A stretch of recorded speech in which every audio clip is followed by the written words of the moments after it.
After sweeping 5 primaries, the race for the Republican nomination is all but over, with Mitt Romney emerging as the victor. Now, as the focus begins to shift to the general election fight between President Obama and the former Massachusetts governor, what numbers should we look to gauge how the candidates are performing?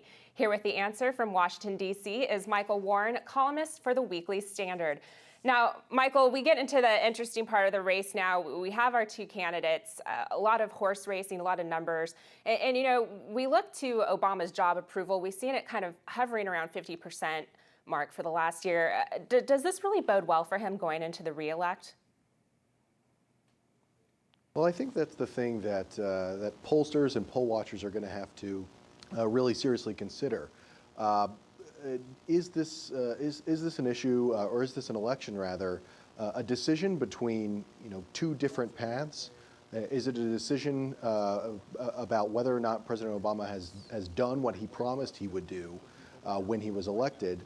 And I think that the polling shows that Obama's not in a good position to say, here's my vision for the future, here's Mitt Romney's vision for the future, and this is why mine's better. I think the public has basically decided that we don't think that your way is better. And what Obama's going to have to do then is make it seem that Mitt Romney is so much worse for America, and he's going to make things so much worse for middle class and students. I mean, you've seen him going around talking about what the Republicans are going to do with student loan rates. So I think that ultimately Barack Obama realizes that he's deep underwater with a lot of the important independent voters that he courted in 2008 away from the Republicans. He's just in big trouble, and he's going to have to make this about why Mitt Romney is so dangerous and so extreme for America. Absolutely. It seems, we've seen kind of the divide and conquer mentality as far as the class warfare rhetoric that he's had. And I mean, even looking not only at the job approval numbers, but unemployment as well, has, talk about a campaign promise that really didn't live up. But how strong of a candidate do you think is Mitt Romney coming into this? He had a bit of a lengthy primary. Do you think that this prolonged fight strengthened the candidacy for Mitt Romney? I guess there's a school of thought that says, Rick Santorum and Newt Gingrich as well, having that prolonged fight through January and then February and then pretty much ending in March, really pulled Romney to the right and sort of made Romney stake out positions, which he seems to have had trouble doing over the last several years of his career. I think if we're looking at what happened during the primaries and saying, well, did that hurt or help Mitt Romney, I think sort of misses the point. Mitt Romney is who he is, and I think that as a candidate, he's certainly not as strong as Republicans would like to have had in a candidate going up against Obama. He's got problems, I think, and we saw it in his, whatever you want to call it, his victory speech on Tuesday night after winning primaries in Pennsylvania and elsewhere and basically claiming the nomination. He doesn't really have a vision for saying, this is where I want the country to go. He likes to talk about, we're going to create a better America. And I think his weakness as a candidate is that we don't hear a lot about what that better America actually looks like. That's something that he's going to have to articulate. And we didn't see him really articulated during the primary.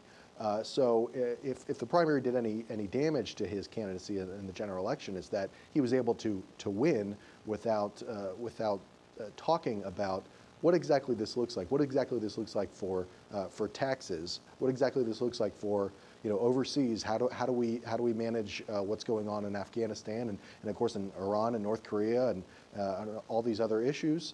What is that vision? We haven't seen it yet, and perhaps we'll see it in the next few months.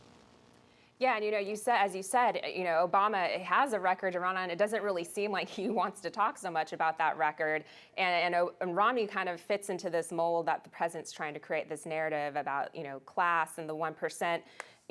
What does Romney, in your opinion, need to do to kind of start contrasting himself and, as you said, outline some of his plans, but more so just making himself feel like he's one of the people, because that's been one of the problems this campaign is he likes to stick his foot in his mouth sometimes. What do you think he needs to do in the next few months? I'm taking my lead from a lot more smarter people I work with who have talked about this as well. But honestly, Mitt Romney doesn't need to worry about Barack Obama in responding to him, responding to these issues about class warfare. And I saw Obama say today at the University of Iowa, that I didn't come from a wealthy family, and so I needed things like student loans and these sorts of things. That was a clear shot at Romney. Romney just needs to stay above it all. Romney needs to, again, articulate a vision, talk about where he wants to take the country and what he wants to do to get us there, and start acting presidential. He looks the part. He looks like a president. Obama is, in the eyes of most Americans, has pretty much failed at what he's done, what he promised he would do when he was elected in 2008. So just ignore the guy. I mean, don't engage in some of these, small battles about war on women. And while it was very funny, whether or not, the dog wars, whether or not Barack Obama ate dog when he was a kid in Indonesia. So, let the surrogates take care of those things and stay above the fray. That's what Romney needs to do. And don't worry about being a man of the people.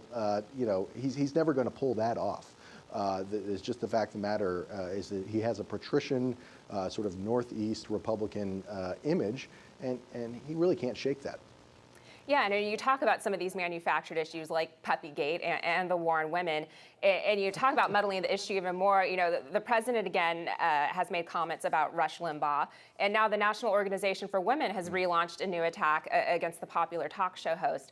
I mean, they've been trying to go after this guy for years. Why do you think that they keep on doing this? Why do this now? Your daughter goes up to a... Look, I mean, in the same way that Rush Limbaugh is popular with conservatives, with talk radio listeners, because he says things that get them excited or make them laugh, or get them angry about what liberals and Democrats are doing. In the same way, now is playing to their base. Now is they like to think of themselves as sort of they are the National Organization for Women, right? But by and large, they seem to be, a part and parcel, a part of the liberal establishment in the Democratic Party. Their platform, the issues that now cares about, aren't that indistinguishable, I should say, from the NAACP or the AARP, or for that matter, the Democratic Party as a whole. This is playing to the Democratic base, that is playing to a sort of left-leaning liberal base, and it'll bring in donations. It'll bring in more press for. I mean, look, we're talking about it now. That's good for now, and so I think that that there's a political reason for doing it. I know that they're supposed to be gathering in cities across the country on May 18th to protest at local stations. I don't expect any of those stations to drop Rush Limbaugh. They tried to make something out of the Sandra Fluke incident from a few months ago, and a couple stations dropped him, and then they picked him right back up. It won't stick, but it'll be good for now's coffers. Well, Michael, I don't know about you, but this has certainly been one of the most interesting campaigns I've followed, and I want to thank you so much for joining us today and giving your insight. Well, thanks a lot for having me, and I think it's only going to get more interesting. I absolutely agree. And to read more of Michael's work, head on over to weeklystandard.com. For PJTV, I'm Alexis Garcia. Thanks for watching.